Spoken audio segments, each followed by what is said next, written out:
Continuando com nossa visão de projetos, mapeamento e acompanhamento de competências, por meio de um mapa de competências que tem a finalidade de apresentar a disponibilidade de pessoal para execução de projetos, bem como as competências, habilidades que essas pessoas têm e, considerando que eu sei o que eu preciso no meu projeto, então vou fazer a correta alocação, o correto uso desse recurso dos projetos que são as pessoas.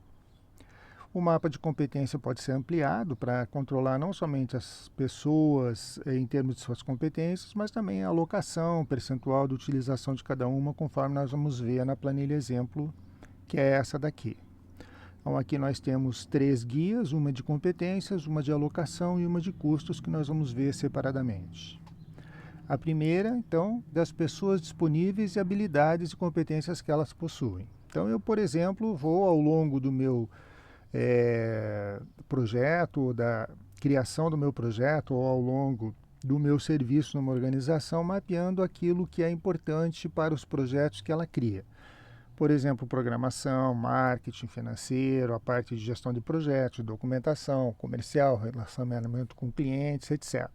Eu vou colocando as pessoas e eu crio um perfil de qualificação. Então, a pessoa que não tem nenhum conhecimento, a pessoa que tem um domínio básico, a pessoa que é especialista naquele assunto, e eu vou registrando essas informações das pessoas, de tal forma que quando eu precise de uma pessoa para um projeto que envolve programação, por exemplo, eu posso olhar na coluna programação e verificar quem são as pessoas que têm a melhor habilidade para complementar o meu projeto. Bom, mas eu também posso ver a alocação das pessoas nesse projeto, ou seja, quantas horas dessa pessoa eu estou usando em cada projeto, supondo que as pessoas trabalhem em mais de um. Então, por exemplo, na primeira linha ali, o fulano está trabalhando 12 horas no projeto 1, 10 no projeto 2 e 30 no projeto 3, totalizando 52 horas. O Beltrano está trabalhando 140 horas. Então, ele está trabalhando no projeto 1, no 2, no 3, eventualmente em outros, né? Então, eu vou marcando para poder ver o que eu estou fazendo aí com os meus recursos e também para verificar, em função daquela anterior, em função dessa, quais são as habilidades que estão sendo mais demandadas dentro da minha organização, para poder, por exemplo, criar um planejamento de capacitação das pessoas ou um novo estilo de contratação. E eu também posso ver os custos das pessoas em termos de quanto a pessoa custa e quanto eu estou usando desse custo relativo a essa pessoa. Vamos entender. Como é que eu trabalho aqui com essa questão do custo?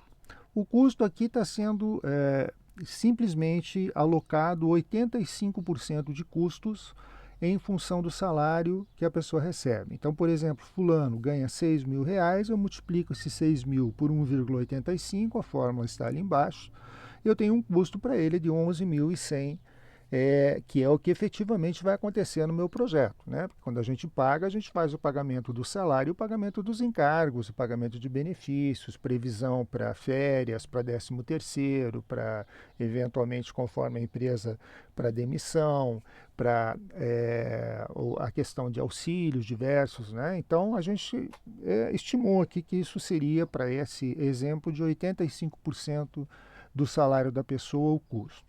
Então, lembrando que nós vamos usar ali a coluna C como sendo o efetivo custo do projeto, senão depois falta dinheiro, não é? Muito bem, então esse é o custo da pessoa. Mas quanto que eu estou usando dessa pessoa em termos do que ela custa, né? Que é o em uso que aparece em vermelho ali na coluna E. Na coluna E em vermelho eu tenho o que? O em uso. Como que eu calculo esse em uso? Bom, eu vou usar aquela minha planilha de alocação de pessoas e vou dividir a alocação da pessoa, quanto que eu estou alocando ela no projeto, quanto que eu estou usando de horas da pessoa, dividido pelo número de horas do mês. Nesse exemplo aqui são 160 horas por mês, que seriam 8 horas por dia em 20 dias úteis. Tem que verificar em cada empresa como é que é calculado isso, mas, por exemplo, nesse caso, eu estou usando X horas de um total de 160 multiplicado pelo C2, que é o custo da pessoa. Então, eu estou usando R$ 3.600 da pessoa num projeto, sendo que ela me custa 11.000.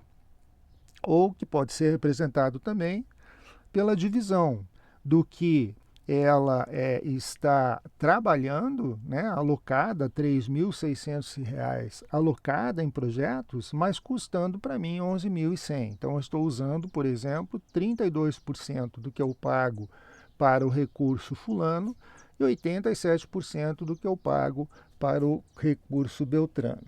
Então vejam que a utilidade dessa situação de controle ela vai além do simplesmente conduzir as metas do projeto, mas ela passa pela responsabilidade de você utilizar os recursos de forma equilibrada e de forma bem utilizada, bem eficiente. Não é?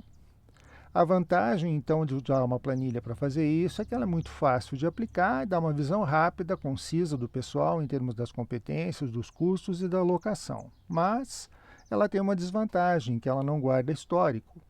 Então, por exemplo, quando mudar a competência da pessoa, né, você esperava que ela tivesse uma competência excelente, ela não foi tão boa assim, você baixou, ou você aumentou porque ela aprendeu ao longo do projeto, ou variou o custo, variou alguma situação, você não vai ter o histórico disso, a não ser que você vá salvando diferentes versões da planilha, o que nem sempre é prático, né?